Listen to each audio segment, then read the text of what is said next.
Welcome to the Lead Pedal Podcast with your host, Bruce Outridge, where he talks all things trucking. Now let's get rolling.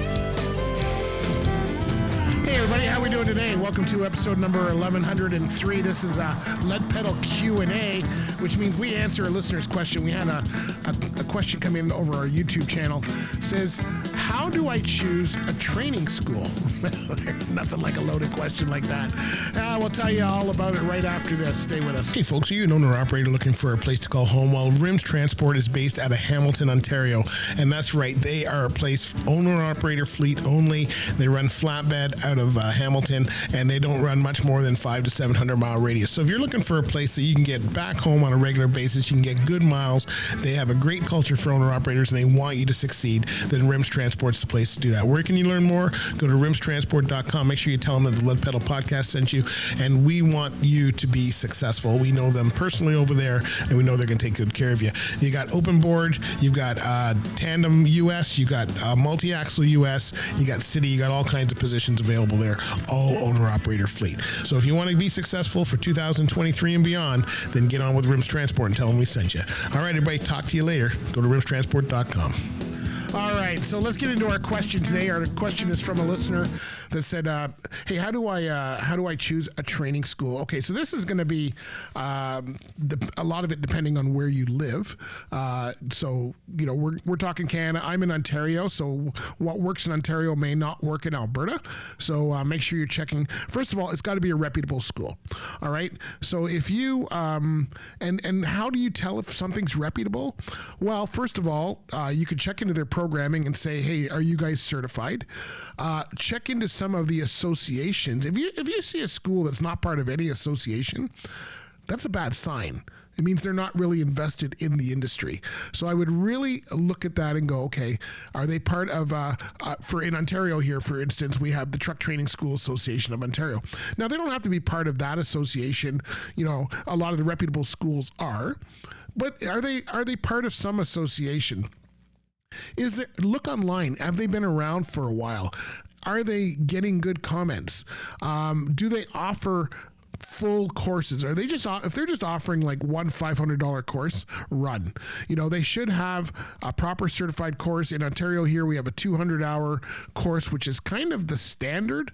And then, of course, there's the MELT course, which is 103. If someone's putting you into that because it's a fast way for you to get a buck, that is the wrong way to go about this, friends. We have some real issues here with the truck training situation.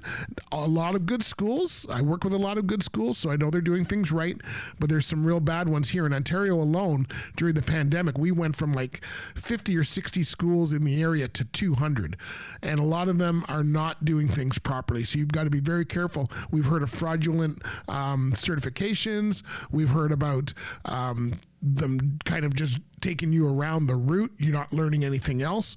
So you want to know. Now, I understand that a lot of you are coming from another country and you may not know what to ask. And we'll cover that in another episode, but you really want to be asking them, is this a certified school? Is it going to give me the proper training that I need?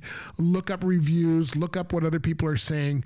But here's the best part. If you are new to the industry or you're coming in and you think there's a company that you want to work for, let's say there's a company out there that you want to work for and you know the name of the company. One of the ways to do that is to check with the company first.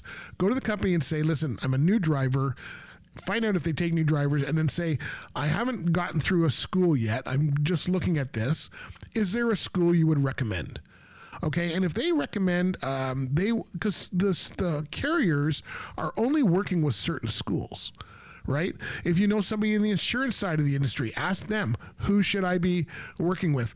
It's one thing to get your license, folks. It's another thing to get a job. If you spend thousands of dollars getting your license and you still don't have what it takes or have the proper training to get a job, you're either going to have to take the course over again. It's going to cost you more money.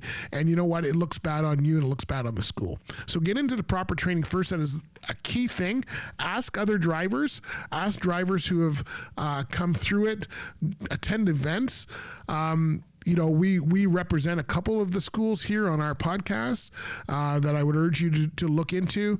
They may not be in your area, so you may not be, but whatever area you're looking at going into, whatever area you're moving to, find out what's there and you can start with a basic internet search of truck training schools in your area, but be very, very careful, and be very careful of working with schools that specifically only focus on people coming in from other countries. And the reason I say that, and here's the reason, I'm probably going to get hate mail again, but here's the reason I say that, is that they know that you're trying to get through and that you just want to, so it might be a quick way of them getting a buck. I would actually, if I was new to the country, one of the things that you can do that's probably the best for you is to go to a school where it's not people from your country. It's like, if you're trying to learn the language that they speak, you have to learn English. So if you're going to a school that's teaching you in Punjabi or whatever, you may not be learning English, which is what you're going to need once you get on the road. Why not go to a school where it's in English? It may be a little harder for you to learn, but at the end of the day, you're going to be a stronger driver because of it, and you'll have a choice outside of the other schools. So I'm not saying a school that's in Punjabi or anything is a bad school. I'm just saying you need to do your homework on all schools. So one area you can check out if you're in Ontario here, ttsao.com is one that I work with. A lot of those schools, I would trust those schools. They all offer certified courses. There are other schools outside of that association, so feel free to look there. Ask somebody in the industry if you know somebody. We can direct you, but I say asking the carrier is probably a stronger way because they'll tell you which schools they work with. Now that may only give you a few schools in that area, but at least it'll give you an idea of the kind of schools and the kind of courses they expect. A lot of us, we talk a lot about it here on the podcast, people being able to get their license but can't get a job, and a lot of it is the training up front. So don't shortcut your training. Get the best training you can. Go to a company and ask them, which school would you recommend I attend? If you are living here in Ontario and you qualify, there's some programs you qualify for, and you want to make sure you're at reputable schools when you do those programs. So hopefully that helps. I'm not sure if it's going to help everybody. It's about the best I can do without recommending every single website. There are the private career colleges. If you want to check them out, they might be able to address you. I don't know if they'll tell you specific names, but look for people who are with associations, look for people who are active in the industry, and look for people who are more invested in your training than they are in getting a quick buck. You don't want that quick buck for sure. Here's somebody I'd recommend.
That's where I would start for sure.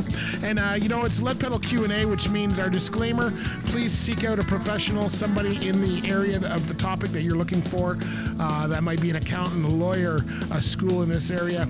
We're giving out general information here on Lead Pedal Q&A based on listener questions and things we see on our social profiles, but we are not a lawyer or whatever. So make sure you get the proper information, especially if you're immigrating from another country. There's a lot of stuff to do with visas and stuff that you want to check out. So make sure you check that out. Hey, if you want to look at more questions that we've answered, go to our category Lead Pedal Q&A on the podcast page at theleadpedalpodcast.com, and you can look for all of those. All right, my friends. Hey, be good out there. Thanks for following us. Stay on our socials, Instagram, Facebook, Twitter, TikTok, X, YouTube, whatever we got going. You'll get it there, and we'll see you next time. Be good out there. Bye for now. This has been another episode of the Lead Pedal Podcast. For more information or to subscribe to the podcast, visit theleadpedalpodcast.com, and be sure to follow the podcast on Facebook and Twitter.